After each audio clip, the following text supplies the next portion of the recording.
We've got a new Transformers movie this year, and you know what that means. It's time to look back at the groundbreaking original movie that took the show to new heights, the one that left kids in awe at the movie theaters. So cue up that iconic theme from Transformers that makes you nostalgic. You know the one. What? No. Well, I mean, sure. But the one I'm talking about is... That's the one. This year's Transformers 1 takes the lore and explores how both Optimus Prime and Megatron went from practically brothers to becoming bitter enemies. But back in 1987, an epic movie version of the popular animated television show would bring their battle to the big screen for the first time. It's Transformers the movie on this episode of Revisited.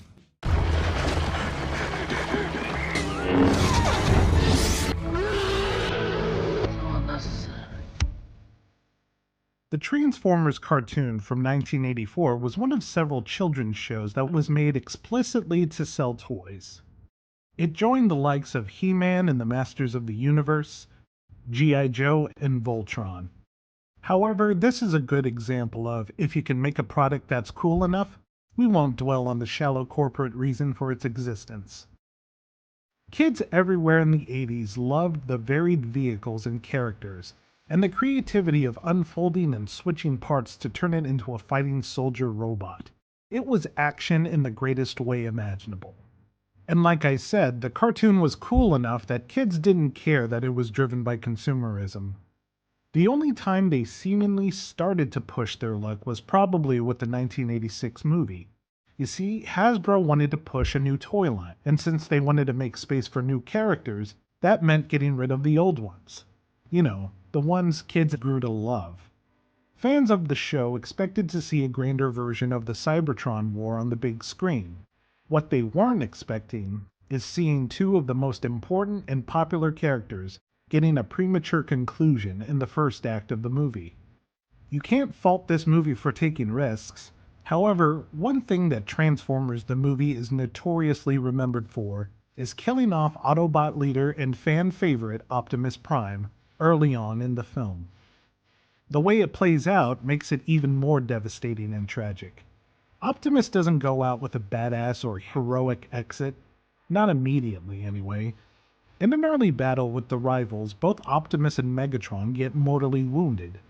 Both factions retreat with their wounded, and we are treated to a lengthy scene where our protagonists are gathered around Optimus on his deathbed, as his life functions start ceasing. There is even a monitor where you see his vital signs flatlining. Kids were obviously not prepared to see what became their version of terms of endearment. And, to add to the visual that this was for real, and not some manipulative plot device, the color drains from him, rendering him cold and lifeless. Ah. Optimus does get to do one last heroic deed though, so let's rewind quickly to the start of the plot. It's the far distant future of 2005. The film starts off with a bang as we see a giant-sized transformer traveling through space, and it eats up an entire planet in the prologue of the movie. This is an epic new baddie, Unicron, and it feeds on planets by the whole. His next meal will be Cybertron, and it's coming at a time when the Decepticons have finally seized control of the Autobot homeworld. The last gasp of resistance from Optimus has him setting course for Earth. However, Megatron intercepts the plan, and the two meet on Earth where they engage in a life-or-death battle. As mentioned earlier, they would be mortally wounded, and before Optimus dies, in his last heroic act, he takes his Matrix and passes it on to Ultra Magnus as he chooses him as the new leader. He also says when the time comes, his Matrix will become a mighty weapon for the Autobots that will turn the tide in the Cybertron war. Meanwhile, the Decepticons would respond very differently to the severely injured Megatron, and Starscream would leave him for dead in space. Hilariously, the Decepticons decide to pick their new leader by having an internal battle royale for the last one standing. So, as Megatron nearly dies himself, he would actually get an upgrade when he ends up encountering Unicron.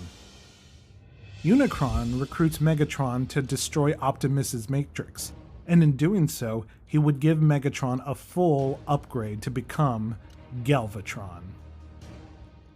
The movie seems to take heavy influence from space epics like your Star Wars and Star Treks.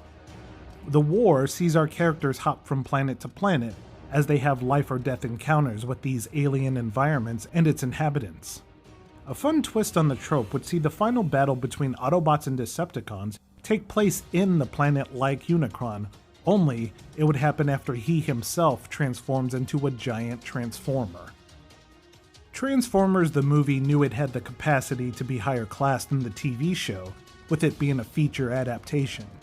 While we get the cartoon's cast of voices returning, including the iconic pipes of Peter Cullen and Frank Welker, we see some notable names displayed in the very Superman movie-esque credits at the beginning of the movie.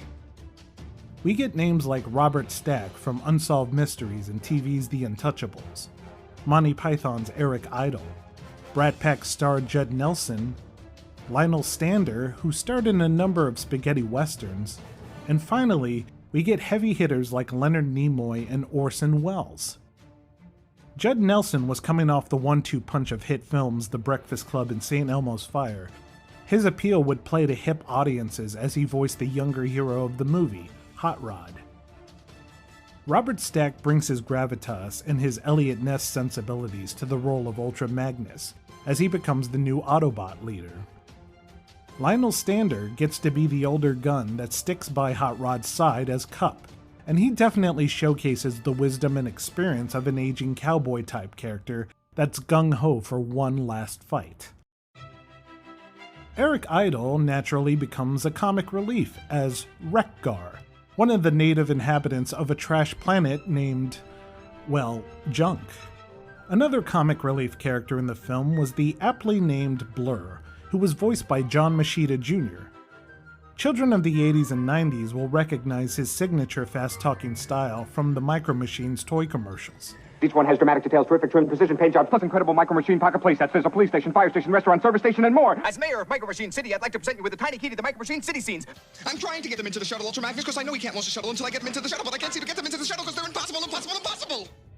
As Megatron gets his complete upgrade, Frank Welker is overtaken by iconic Star Trek star Leonard Nimoy as he now voices Galvatron. This wouldn't even be Nimoy's last foray into the Transformers world, as Michael Bay brought him in to voice Sentinel Prime in Transformers Dark of the Moon.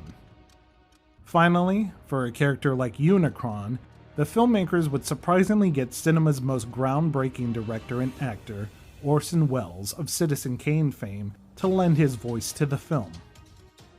Tragically, Welles was very ill during his recordings for this movie and would pass away mere days after working on this film. The filmmakers had to strand together a number of different takes for his performance while adding some sound adjustments. However, the end product is impressive, as Welles' Unicron sounds both theatrical and intimidating.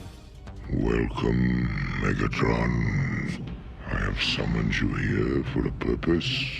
Welles would amusingly not know anything about what he was working on, and he referred to his role as a big toy that attacks a bunch of smaller toys. This would be even more impressive if the raw audio were as bad as his drunken outtakes from the Paul Maison wine commercial. 102, take 2. Ah, the French champagne has always been celebrated for its excellence. Before we continue with our video, here's a reminder to click the Store tab on any of our JoBlo channels and browse our collection of the latest and freshest designs in our merch store. Go get you some. Megatron wouldn't be the only one getting an upgrade. The movie ups the quality of animation from the series to look incredibly cinematic. The details of shadows and highlights are enough to make the picture pop, but the team at Toei Animation went above and beyond to give kids the feeling that they're seeing something special. There are amazing sequences in this film that look unbelievably complicated to animate. We get an amazing feast for the eyes with nearly every scene with Unicron, including sequences where he devours planets and when he turns Megatron into Galvatron. Other than Optimus's demise, another thing that this movie is known for is its rockin' soundtrack. While we get a new rock version of the Transformers theme,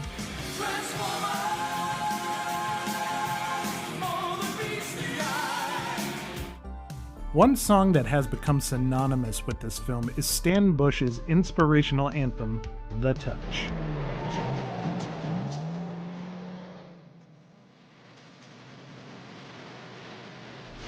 That song could arguably be more famous than the movie, especially with Mark Wahlberg bringing it back into the spotlight. You got the touch.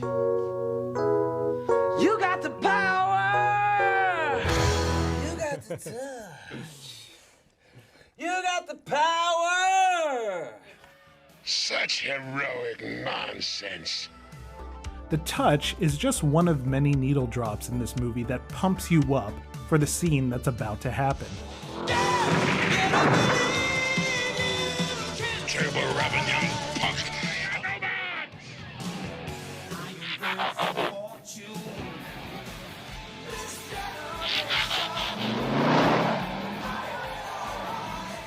There is even a comedic scene that's punctuated by Weird Al's Dare to Be Stupid.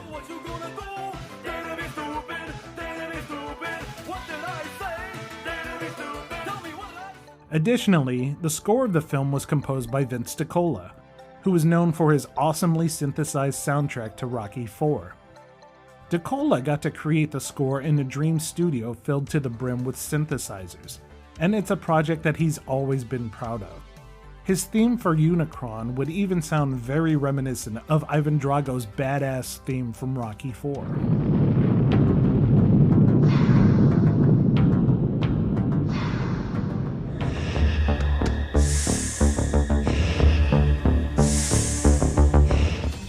Transformers the movie would sport an impressive budget of $6 million.